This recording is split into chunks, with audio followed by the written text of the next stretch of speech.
कह रहा है कि टेकिंग ऑल 6 कंपनीज टुगेदर हमें बताना है कि how many wooden bats of brand A have been produce, मतलब सारी कंपनियों के ब्रांड ए के वुडन बैट्स का सम बताना है कितना प्रोड्यूस हुआ है। ठीक है, तो चलिए शुरुआत करते हैं और देखते हैं कि क्या किया जा सकता है। पहले तो देखो ये भैया प्लास्टिक बैट्स दिए हैं, इनको वुडन के टर्म्स में लिखना है, तो ये परसेंटेज का सिंबल नहीं लिख रहा हूँ, वो अंडरस्टूड है, ज़रूरत होगी तब सोच लेंगे उसके बारे में। 40 और 60 ये तो हो गया वुडन बैट परसेंटेज। अब जरा ब्रांड ए के बारे में शुरुआत करते हैं। अब जरा ध्यान से देखना, यहाँ पर ये जो नंबर है ये 25 सम है, यहाँ 15 सम है। देखो जहाँ 15 सम है वहाँ बड़ा आसान है निकालना, क्योंकि 15 अगर यहाँ पर आ रहा है तो 15 30 को करिस्पॉन्ड करेगा, 30 को करिस्पॉन्ड करेगा तो मल्टीप्लायर यहाँ 2 हो गया, परसेंटेज का साइन तो सबके आ गया यानी 2% हो गया। तो यहाँ ये वैल्यू 8 को करिस्पॉन्ड करी है, 16% होगा। यानी अगर मैं कंपनी यहाँ आर है, यहाँ एस है, यहाँ टी है, यहाँ यू है, यहाँ वी है, यहाँ डब्ल्यू है, तो एस के करेस्पॉन्डिंग वैल्यू परसेंटेज टर्म में 16% आने वाली है। बहुत आसानी से दिख रहा है। यहाँ पर जो वैल्यू है ना, टोटल तो देखिए 45% है, लेकिन ए के करेस्पॉन्डिंग कितना है, 21। अब जरा देखना ध्यान से, 21/25 इंटू 45% अगर हम निकालें तो हमें देखना ये कितना आएगा। ठीक है, तो ये बहुत आसान है, इसको डिवाइड करके देख सकते हो आप। तो आप ऐसे कर सकते हो कि ये आपका, मैं डायरेक्टली भी डिवाइड कर सकता हूँ कि ये 1.8 टाइम्स होगा। ठीक है, तो 1.8 टाइम्स अगर होगा तो अब वैल्यू इसकी बात हुई कि 21 इंटू 1.8 निकालना पड़ेगा आपको। तो क्या वो मुश्किल है? ज़रा देखते हैं कि कैसे निकलेगा। देखो यहाँ से आप शुरू कर लो, 1.8 इंटू 20 आपका हो जाएगा 36 प्लस 1.8, यानी ये 37.8 हो गया। तो आर की वैल्यू 37.8% हो गई। जितना आपको कैलकुलेशन में उतना ही आपको मदद मिलने वाली है, ये परसेंटेज के टर्म्स में लिख रहा हूँ। जब टी को देखो यहाँ कितना आ रहा है, 25 आ रही है, लेकिन ये होगा 6/25 इंटू 6/25 इंटू 55। अब देखो जब हमने 45 को डिवाइड किया था ये 25 से, तो आपका 1.8 आया था, यहाँ आपकी ये वैल्यू 2.2 होगी। कैसे कर रहा हूँ इतना तेज? बहुत ही आसान है, देखिए इसमें कुछ भी मुश्किल नहीं है। देखो पहले तो आप 50 को डिवाइड करोगे तो 2 आएगा, फिर 0.2 और, क्योंकि ये 50 + 5 है। यहाँ पर ये 50 - 5 था, तो मैंने 2 टाइम्स किया, फिर -0.2 टाइम्स किया, 1.8 मिला। ये वैल्यू जब आ गई आपकी, तो फिर अब कुछ बचा है क्या? ये आपका हो गया 12 + 1.2 यानी 13.2। देखो 13.2% है। 3 वैल्यूज मैंने कितने मजे मजे में लिख दी। फिर UVW में, अब देखिए UVW में जब मैं पहुंच रहा हूं तो मुझे एक बहुत अच्छी चीज़ दिख रही है कि इनका जो सम है ना, देखो 11 का मल्टीपल है, यहाँ 55 आ रहा है। जो मैंने पिछले पार्ट में थोड़ा सा डिस्कशन इसके बारे में किया था, इन तीनों का जो सम है ना, 55, 22, 11 जो भी आया वो मल्टीपल है, मतलब 11 से डिवाइड हो रहा है। और जो हमारी ये वैल्यू है ये भी वही है। तो यहाँ पर हम थोड़ा रिवर्स स्ट्रैटेजी अपनाएंगे। देखो यहाँ जो हमने परसेंटेज निकाले हैं, इसको बाद में इस परसेंटेज में हमें ये बेस अप्लाई करना पड़ेगा, तब हमें एब्सोल्यूट नंबर मिलेगा।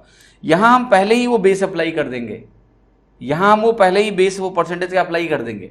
तो इससे होगा कि हमारी कैलकुलेशन देखना बहुत आसान हो जाएगी। कैसे? देखो ब्रांड ए पता करना है, ये वैल्यू टोटल 55 है, और मुझे ये भी पता है कि हमारी ये जो टोटल वैल्यू है ना, यहाँ पर ये जो दी हुई है ये 5,50,000 है। मैं अभी इसको 55 ही मान के चल रहा हूँ, बाद में करेक्शन जो भी 0 रो में होगा वो कर लेंगे। अब देखो ये जो टोटल है 55, ये किसके बराबर है?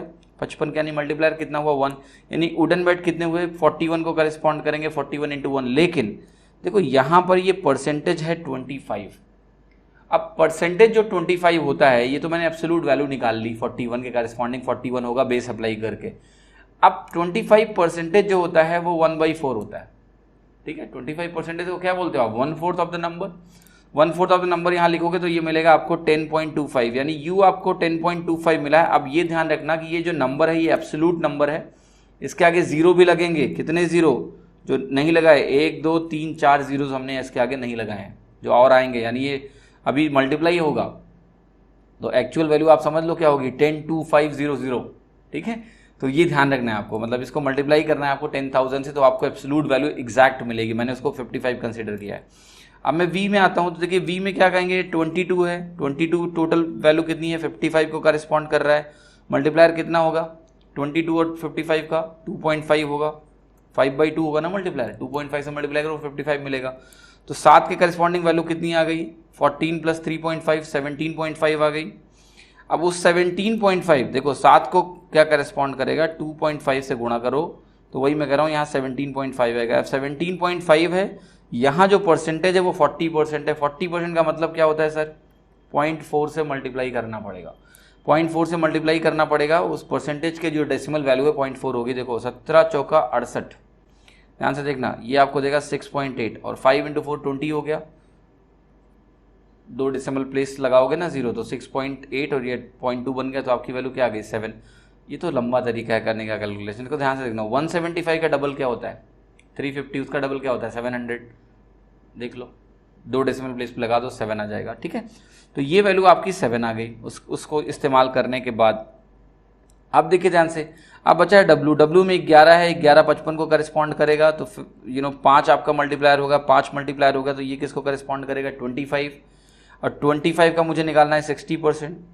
25 का अगर मुझे 60% निकालना है सर, तो आप मुझे बताओ, इसको ये भी लिख सकते हो 25 का 60% जो होगा वो 25% ऑफ 60 के बराबर होता है, ठीक है। मतलब परसेंटेज को इधर उधर लिखने से फ़र्क नहीं पड़ता है।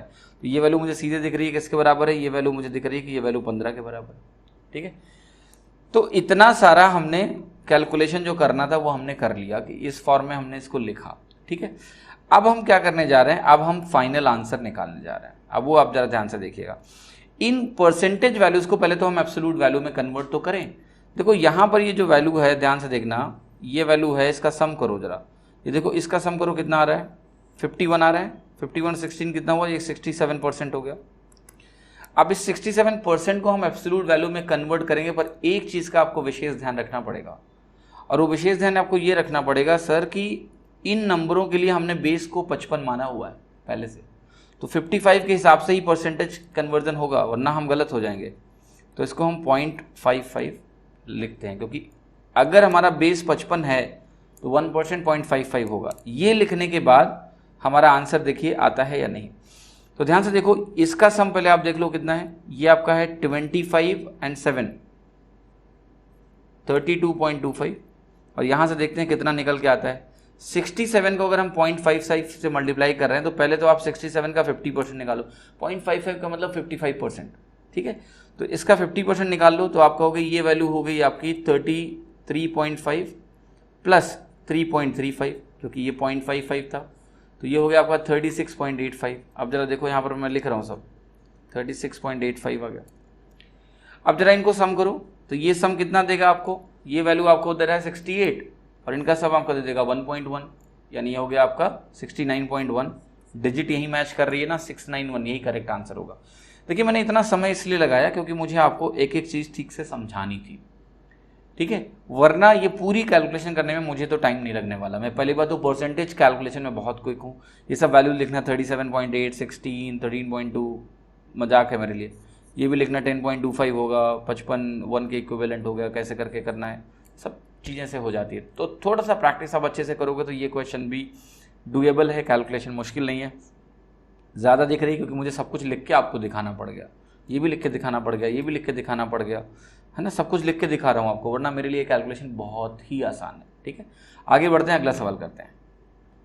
क्वेश्चन नंबर 62 देखिए क्या कह रहा है कि एक्स क्या है, average of plastic bats manufactured by UVT, और वाई क्या है, wooden bats of brand A manufactured by V, और बताना है x माइनस वाई क्या है। अब जरा सर बताइए कि x की वैल्यू क्या है, एवरेज है प्लास्टिक बैट का मैन्युफैक्चर्ड बाई UVT, जरा देखो UVT कहाँ है, ये है, इनका एवरेज क्या है 75 45 60 का एवरेज क्या है 60, क्योंकि 180 सम है, y3 60 हो गया, तो ये वैल्यू 60% आ गई x की वैल्यू।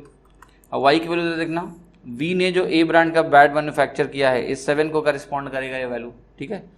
तो वैल्यू तो वैसे हम लोग देख चुके हैं, अगर आप वापस जाओ तो वहाँ से देख सकते हो, पर कोई बात नहीं, यहाँ हमें परसेंटेज के टर्म में निकालते तो थोड़ा शायद आसानी रहेगी, ठीक है। लेकिन डिफरेंस अल्टीमेटली एब्सोल्यूट टर्म्स में निकालना है, तो आप परसेंटेज की फिक्र ही मत करो।